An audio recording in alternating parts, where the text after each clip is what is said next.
Welcome to Aunty Didi's Tales from the Motherland, where the animals talk, the sky remembers, and every story holds a little bit of magic.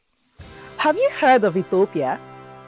Ethiopia is in the Horn of Africa, one of the oldest countries in the world, with a history rich in music, coffee, and kingdoms. Ethiopia is one of the African countries that was never colonized and is also home to Lalibela, a village famous for stone-carved churches and stories passed down through generations. In Lalibela lived a girl named Lulit. Her name meant precious, and she was indeed beautiful, tall with smooth ebony skin and piercing hazel eyes. But her beauty was unusual in her village, and because of that, the other children teased her. They whispered that when she was born, the sun shone and the rain fell at the same time, a strange omen. Out of fear and envy, no one wanted to play with her.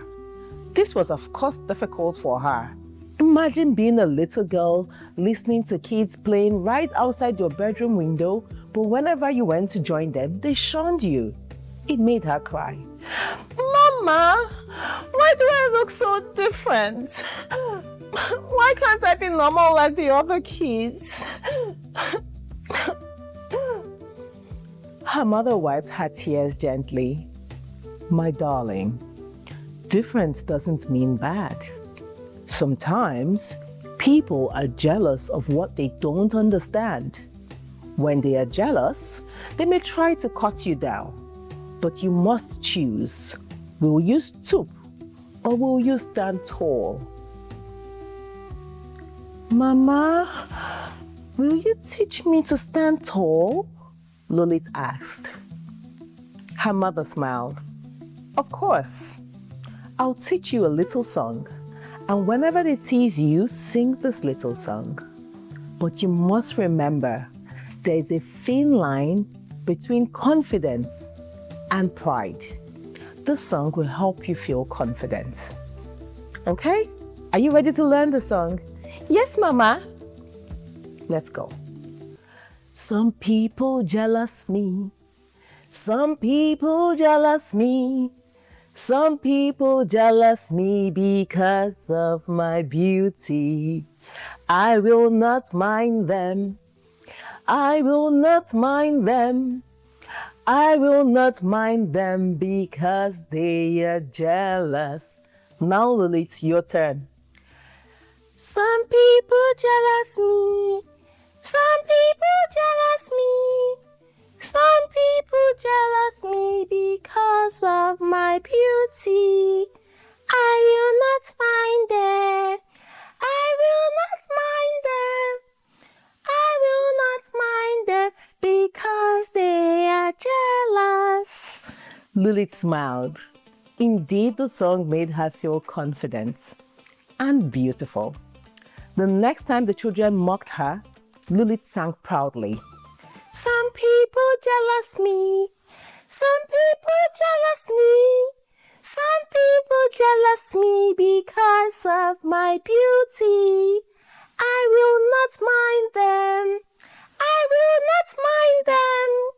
I will not mind them because they are jealous. Of course, the bullies grew quiet. After all, no one likes to be called jealous. Slowly, the teasing stopped and invitations to play came. And for a time, Lulit felt happy.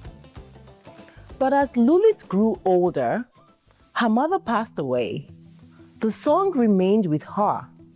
Yet, instead of singing it to defend herself, she began to use it as a shield against anyone who contradicted her. When someone said, Lulit, you made a mistake, she snapped, "You're just jealous." When someone said, Lulit, calm down, listen and learn, she scoffed. You wish you were just like me. You're just jealous, please. Soon, people gave up correcting her. Pride had made her deaf. And how do you fill a vessel that is already full? One afternoon, Lulit walked to the river for some water. She stubbed her toe on what she thought was a rock. Ouch! She shouted, and in anger, kicked at the rock. Ouch! How dare you! First you hit me, and now you kick me. Huh? Since when did rocks talk? Startled, she looked down. It wasn't a rock. It was a tortoise. How dare you, Lulit cried. Do you know who I am? I am Lulit, the most beautiful, the most precious,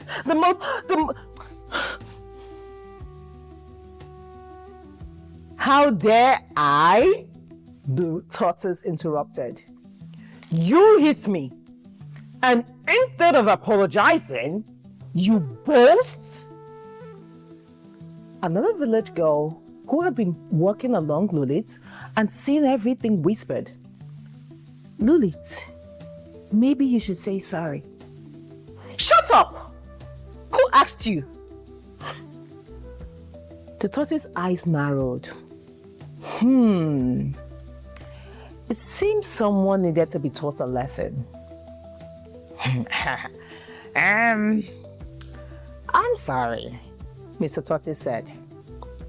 You see, you are right. I was in the way. You see, I was bent looking for gold.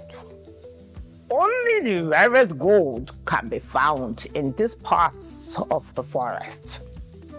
So I had my head so far down in the ground that I didn't see you coming. Lulit's ears perked up. The tortoise had uttered her two favorite words. Anything rare she must have, and gold was precious, just like she was. Quick as a flash, Lulit dropped to her knees, squinting into the bushes and lifting up rocks. Where are they? Where is this rare precious gold? She asked. Oh no. You can't see it with your naked eyes. You have to lick the soil and chew the grasses from the ground. Not with your hands, but cutting it directly with your mouth. This will open your magical eyes for you to see the rare gold. Lulit blinked. But of course, after all, she was talking with a tortoise. It was not weird, it was simply different. So it made sense that she would have to lick the dust and chew the grass. Say less, Mr. Tortoise. And before anything could be said, Lulit was on her hands and on her knees, licking the dust and chewing the grass. The villagers watched. The tortoise watched her with a sly smile. Soon, more and more people gathered. At first, they were shocked. Then they laughed. Serves her right. Only someone who never listens will fall for such ridiculous nonsense. Look at Lulit, Miss High and Mighty, crawling like a goat, licking dust like a fool. Before she could snap at them, something strange happened.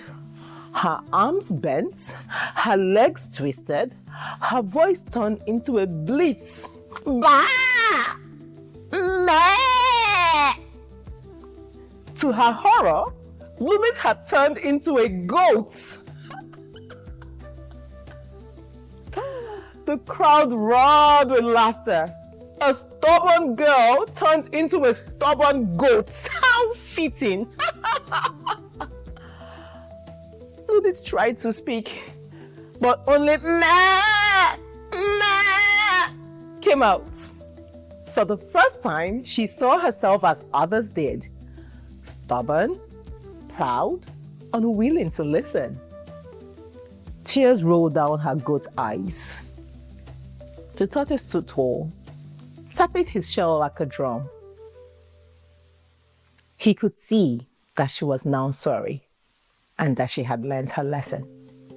He began to chant.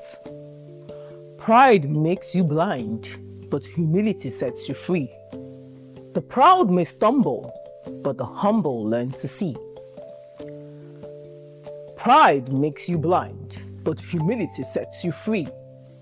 The proud may stumble, but the humble learn to see.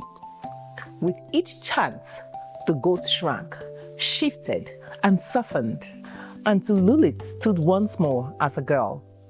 But no longer proud and haughty, she fell to her knees. I'm sorry, she whispered. I thought everyone was jealous. I thought I was above correction, but I was wrong. Please, everyone, forgive me. I've learnt my lesson. I would never do this again. The villagers were moved by her contrite spirit and her tears. They helped her up, dusted her off. And from that day forward, Lulit still stood tall when people mocked her beauty. But she also learned to bow her head when she was wrong. And that humility made her truly precious. Now, children, pride goes before a fall. Confidence helps you stand tall, but humility keeps you from stumbling and even danger. Even the most stubborn goats can learn to listen. Now, thank you for listening to Tales from the Motherland with Aunty Didi. Until next time, take care of the little things. They make a big difference. If you've enjoyed watching the story, subscribe, share with your friends, and tell us in the comments, what have you learned? Don't be like Lulit. You can be precious, but still humble. Bye!